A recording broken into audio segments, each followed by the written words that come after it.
Santa Maria Jacobe Cleofe, Camarero Ofe Maria Family, Barangay Poblasyon. Santa Maria Jacobe, sa tatlong Maria na matapat na tagasunod ni Kristo mula sa Galilea hanggang Jerusalem. Si Santa Maria Jacobe ay ina ni na Santiago Bata at San Judas Tadeo. Si Santa Maria Jacobe kasama si Maria Magdalena at Maria Salome ay patungo sa puntod ng ating Panginoon para linisan ang bangkay at libingan niya. Ngunit sila ay nabigla nang makita nilang bukas ang libingan ni Jesus. Sa gitna ng kanilang kalungkutan sa pag-aakalang ninakaw ang katawan ni Jesus, ay may dumating na anghel, dala ang mabuting balitang buhay si Jesus. Santa Maria Magdalena, Camarero, Grive Family, Barangay Poblasyon. Ang tiyak na nalalaman natin tungkol kay Santa Maria Magdalena ay matatagpuan sa Bagong Tipan. Nilibot niya ang mga bayan at nayon na ipinapangaral at ibinabalita ang kaharian ng Diyos. Kasama niya ang 12 at ang ilang babae na kanyang iniligtas sa masasamang espiritu at pinagaling sa iba't ibang sakit. Si Maria na tinatawag na Magdalena na taga Magdala, na pinapalayasan ng 7 demonyo.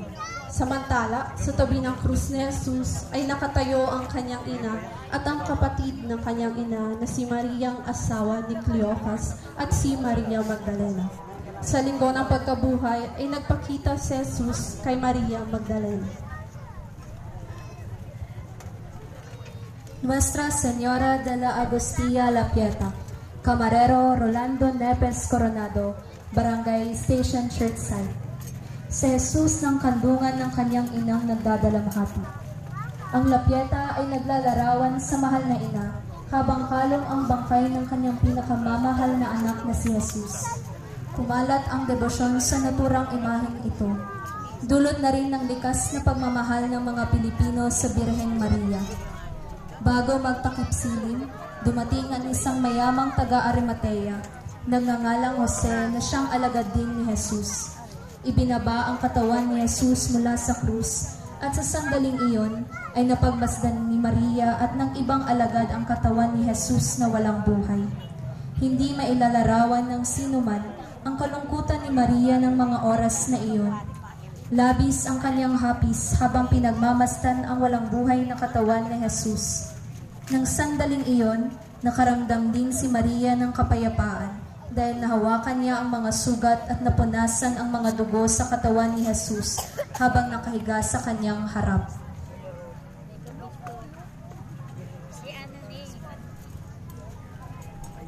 San Juan Evangelista, Camarero, Mr. and Mrs. Rodolfo Imperio and family. Ang minamahal na Apostol San Juan, anak ni Zebedeo at Santa Salome, kapatid ni Santiago Mayor. Inang nagdadalamhati, Mater Dolorosa, Camarero, Mulo Hernandez and family, Barangay San Juan. Mater Dolorosa ay ang imahe ni Inang Maria na hayagang nananangis at nagdadalamhati. Ito ang madalas nating nakikitang imahen ng mahal na birhen sa prosesyon ng Miyerkules o Biyernes Santo. Ang birhen na nahahapis ay pumapatungkol sa mga sakit at dalamhati na pinagdaanan ni Maria sa mga malulungkot at mapapait na kaganapan sa buhay niya at ni Kristo.